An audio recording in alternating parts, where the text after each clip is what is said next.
on se retrouve pour la suite de cette catégorie un petit peu journal intime, projet bébé, voilà, appelez-le comme vous voulez. Je ne sais pas encore le nom que je vais lui donner, puisque comme je disais dans ma précédente vidéo, je ne sais pas si je vais publier. Donc si vous les voyez, c'est que j'ai décidé de les publier, enfin que nous avons décidé de les publier, parce que ça ne regarde pas que moi. Voilà.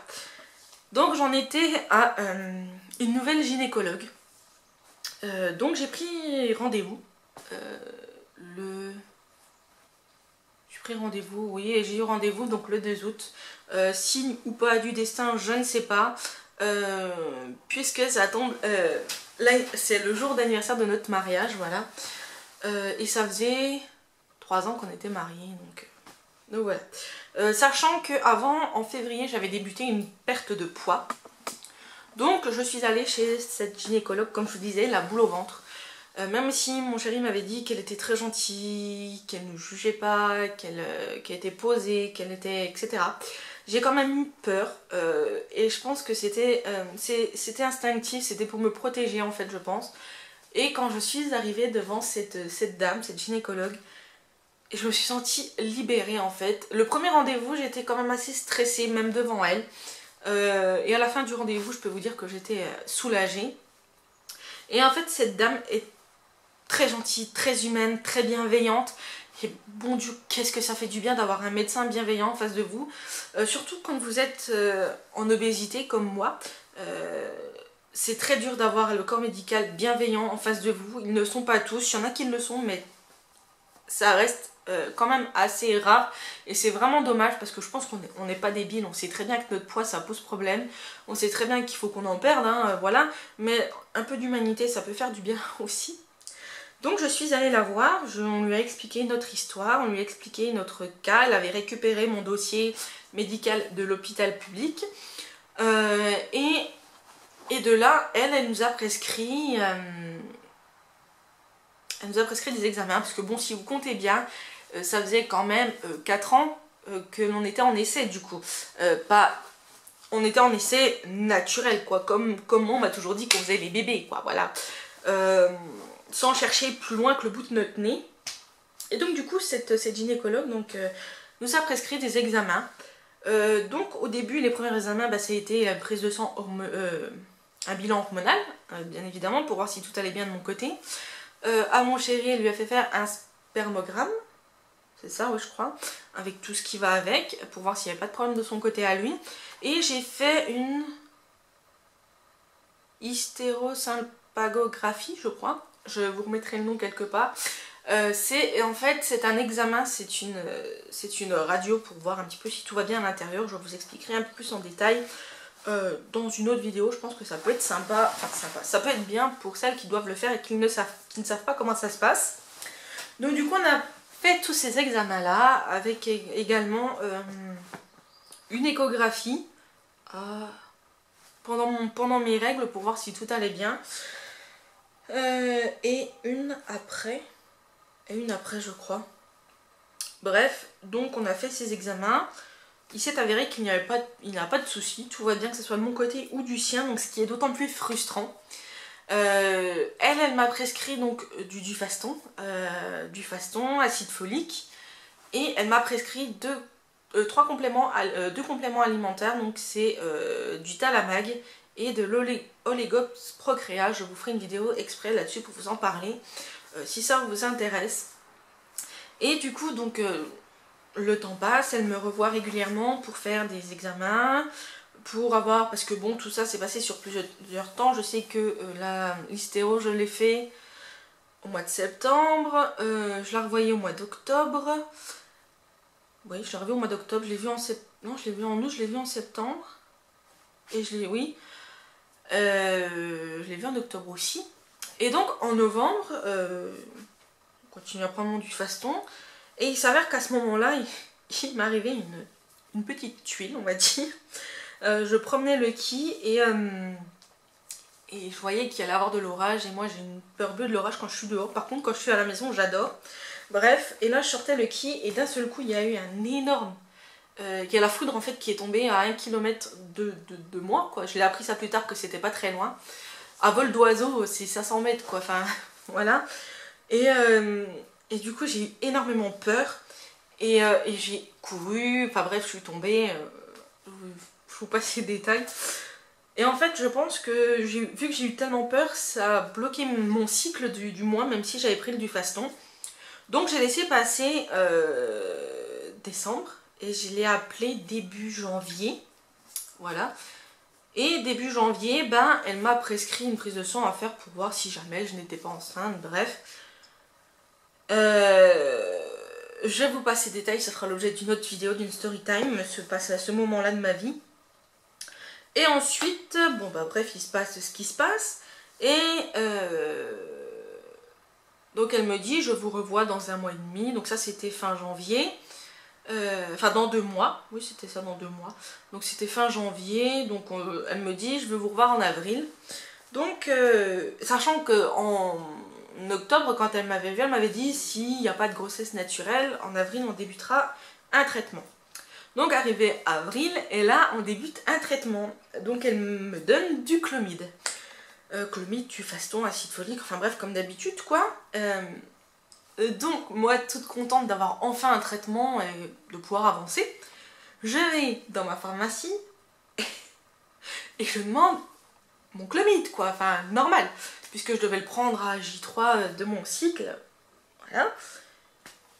Et ben figurez-vous qu'à ce moment-là, j'ai pas eu de chance, le mois-là j'ai pas eu de chance, le Clomid était en rupture. Nous avons appelé les pharmacies dans un rayon de 30 km autour de chez nous, aucune n'avait du Clomid en stock. Donc qu'est-ce que je fais? Ben lundi je rappelle ma gynécologue, je lui dis ben voilà le Clomid est en rupture, qu'est-ce que je prends? Elle m'envoie par mail le nom d'un médicament, je rappelle la pharmacie, je leur demande, ils me disent ça n'existe plus. Je rappelle ma gynécologue, je lui explique, elle me dit ah bon bah maintenant bah, on va faire des injections de Gonal F avec Ovitrel et Dufaston. Soit, sauf qu'il a fallu trouver le même matin une infirmière libérale pour venir faire les injections. Il a fallu aller à la pharmacie pour le produit, il a fallu le commander, donc je ne l'ai pas eu avant le mardi matin. Donc on fait les injections, elle me voit pour un contrôle, ça avait marché, il a fallu refaire 2 injections pour arriver à une maturation un peu plus importante des follicules. Puis on fait l'injection de Vitrel pour déclencher l'ovulation 30-36 heures après. Puis ben, je continue mon cycle, on prend le Dufaston, etc. Bon, il s'avère que ça n'avait pas marché. Et je la rappelle pour savoir ce qu'on faisait, puisque je n'avais pas d'ordonnance pour le cycle d'après, enfin voilà. Et donc elle me represcrit un nouveau Clomid qui était revenu sur le marché. Donc je prends Clomid, là ça va faire 4 cycles, si je dis pas de bêtises. Là ça fait le 4e, là j'entame le 4e cycle de Clomid.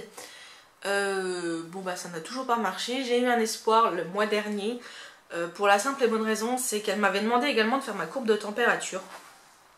Donc j'ai fait ma courbe de température et c'est vrai qu'en la regardant par rapport aux autres, c'était une très belle courbe de température, donc j'y ai cru. Je me suis laissée pour une fois espérer. J'ai ouvert ma carapace et j'y ai espéré, j'ai cru, j'ai laissé entrer cet espoir en fait. Et quand j'ai vu que c'était négatif, en fait, je me suis cassé, enfin, mon cœur s'est brisé en 1000 morceaux.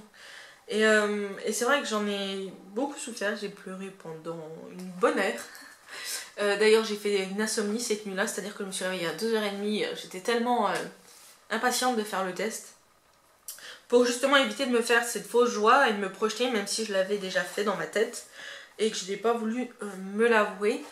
Et en fait, je me suis réveillée à 2h30, donc je suis allée faire mon test, j'ai vu qu'il était négatif. Et en fait, je suis revenue dans le lit. Et je suis restée en fait, dans un premier temps, je suis restée bouche bée. Je suis restée un peu... je suis restée, comme on dit vulgairement, sur le cul, quoi, en fait. J'étais choquée que ça soit négatif. En fait, je m'attendais pas... Enfin, en apparence, je m'y attendais. Intérieurement, je m'y attendais pas. Je pense que c'est ça. Et du coup, petit à petit, les larmes, en fait, sont mises à couler. C'était de la déception, c'était de la tristesse, mais c'était surtout de la colère contre moi, en fait. Parce que je m'étais autorisée à y croire, je m'étais laissé cette porte, en fait, j'ai ouvert la porte là de l'espoir, de l'espérance et de la croyance. Et je sais très bien que c'était... Voilà, j'aurais dû m'écouter, ne pas y croire, ne pas laisser rentrer ça parce que voilà, ça m'a fait du mal et en fait, je pleurais même pas d'être triste au fond de moi, je pleurais en fait d'être en colère contre moi, d'être déçue de moi en fait. Et j'étais aussi déçue pour mon chéri parce que je me suis dit, ouais, il espère vraiment, il attend que ça, il est prêt, il a envie et je me dis, moi, voilà, c'est pas ça, ça marche pas, c'est... Et c'est vrai que ça a été 2 jours vraiment un peu compliqués pour moi. Je me suis vite remise, hein, c'est pas le souci, mais c'est vrai que du coup, ça me donne encore moins envie de laisser rentrer l'espoir et c'est très compliqué en fait. C'est très compliqué puisque d'un côté, en fait, mon cerveau est coupé en deux. Il y a le côté rationnel qui dit non, ne laisse pas, enfin, ça marche pas, c'est pas ça, non, ne laisse pas rentrer. Et qui dit en même temps, mais ça peut quand même marcher vu que tu prends un traitement et que ça a marché pour certaines. Et d'un autre côté, il y a mon cerveau irrationnel de côté émotionnel en fait, qui se dit, mais si ça peut marcher, tu verras, tu vas y arriver, toi aussi tu as le droit à ce bonheur, toi aussi tu peux te projeter. Et voilà, et pendant longtemps, pendant toutes ces années où c'est qu'on n'avait pas de solution, pas de traitement, j'y ai énormément pensé, j'ai énormément espéré. Pour vous dire à quel point j'étais dans mon obnubilé par ça, j'allais jusqu'à faire des listes de matériel de puériculture, d'habits, de prénoms d'enfants, enfin... J'étais obsédée à ce point-là en fait, oui c'est ça, c'était une obsession par ce sujet. Et c'est vrai que depuis que j'avais été voir donc, ma nouvelle gynéco, et depuis que j'avais commencé à perdre du poids, du coup, donc ça fait à peu près 1 an et demi, plus d'un an et demi, 2 ans quasiment, ouais 1 an et demi, j'ai arrêté un peu toute cette obsession là, même si des fois je regarde de temps en temps les nouvelles choses qu'ils font, les habits, enfin... Comme toute personne en fait, comme toute femme qui rêve de maternité en fait, voilà quoi, je me documente quand même, mais moins qu'avant, c'est une obsession un peu moindre. Du coup, vu que je me suis mis cette carapace, j'évite de faire tout ça. Et là c'est vrai que mon cœur s'est fendu, c'est cassé en 1000 morceaux, c'est brisé carrément. Les mots sont forts que j'emploie, mais c'est ça, mon cœur s'est brisé, j'ai eu l'impression de me briser moi-même. De briser mon cœur, de moi me faire du mal, et c'est ça qui est très dur, c'est de se dire que c'est pas les autres qui nous font du mal, c'est soi, et je m'en veux en fait de m'être fait du mal, je m'en veux d'avoir espéré, et voilà, c'est compliqué à gérer ça comme émotion, et du coup pendant 2 heures, ouais, pendant 2 heures, j'ai pleuré toutes les larmes de mon corps, toutes les larmes de mon cœur aussi surtout. Ça va, j'ai un chéri en or qui m'a réconforté, qui m'a soutenu, qui est resté éveillé avec moi, même malgré qu'il travaillait le lendemain et qu'il devait se lever de bonne heure. Je suis quand même restée 2 heures, ouais, 2 bonnes heures, à pas dormir, à pleurer, à me retourner dans le lit. Au début, j'essayais de pas trop faire de bruit pour pas le réveiller, je voulais pas lui faire de la peine. Je voulais pas qu'il soit déçu en fait. Même si en l'apprenant le lendemain matin, il l'aurait été forcément. Hein. Je veux dire, quand ça fait 5 ans que vous essayez, que vous espérez, voilà. Et malgré tout, bah, j'ai remonté la pente. Là, on entame un nouveau cycle. C'est le dernier sous clomide. Même si je sais qu'on peut aller jusqu'à 6 mois, je pense que ma gynécologue est arrivée à la limite de ses possibilités pour nous suivre et en termes de suivi de traitement. Et je pense que pour elle, on serait mieux suivi donc en PMA. Donc je l'ai appelée. Je l'ai appelée il y a quoi? Il y a quelques jours. La semaine dernière, à l'heure où je tourne la vidéo, ça doit être la semaine dernière. Où c'est que elle nous a dit, ben, le prochain c'est la PMA. Donc elle nous a envoyé vers aiguillé vers le centre de PMA, donc à la polyclinique de Besançon. Voilà, donc j'ai déjà appelé une fois, ils sont en vacances, donc je rappelle début de semaine prochaine. Donc elle nous envoie en PMA pour un suivi. Pour elle, elle part sur une insémination artificielle. Donc comment j'ai accueilli la nouvelle? Alors c'est très bizarre pareil, mais je suis une personne très bizarre en fait dans mes émotions, j'ai l'impression. D'un côté, si vous préférez, j'ai été un peu déçue de ne pas réussir à avoir d'enfants naturellement, que ça marche pas naturellement comme tout le monde, voilà. De façon normale, même si la norme, on ne peut pas définir une norme. et que je n'aime pas définir une norme tout simplement parce qu'on n'est pas, je veux dire, on rentre pas dans des cases quoi. Et donc j'ai eu cette, en premier j'étais un peu déçue, voilà. Je me suis dit c'est pas ça que j'espérais, c'est pas comme je l'avais prévu. Et c'est ça qu'on a du mal à se dire, c'est que la vie elle se déroule pas comme on a prévu, comme on l'avait prévu en étant plus jeune, comme on l'espérait, voilà. Et ensuite est venu, peu de temps après, hein, un peu de joie, parce que je me suis dit ça y est, enfin c'est un grand pas quand même, c'est une grande avancée. Après il y a eu la peur de l'inconnu, puisque je ne savais pas du tout ce que c'était, je ne m'étais pas intéressée à la PMA, puisque elle m'avait dit qu'on était loin d'en être là, donc moi je pensais qu'on avait encore le temps, qu'on avait encore d'autres solutions.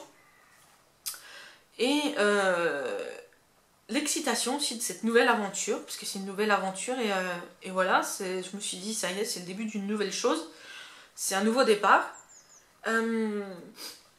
Ensuite il y a eu l'appréhension, puisque comme je dis, la peur de l'inconnu, tout ça.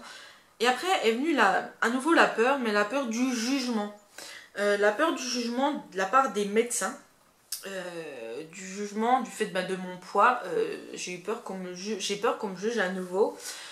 J'ai peur qu'on me fasse encore des remarques. J'ai peur de ne pas tomber sur quelqu'un de bienveillant comme elle.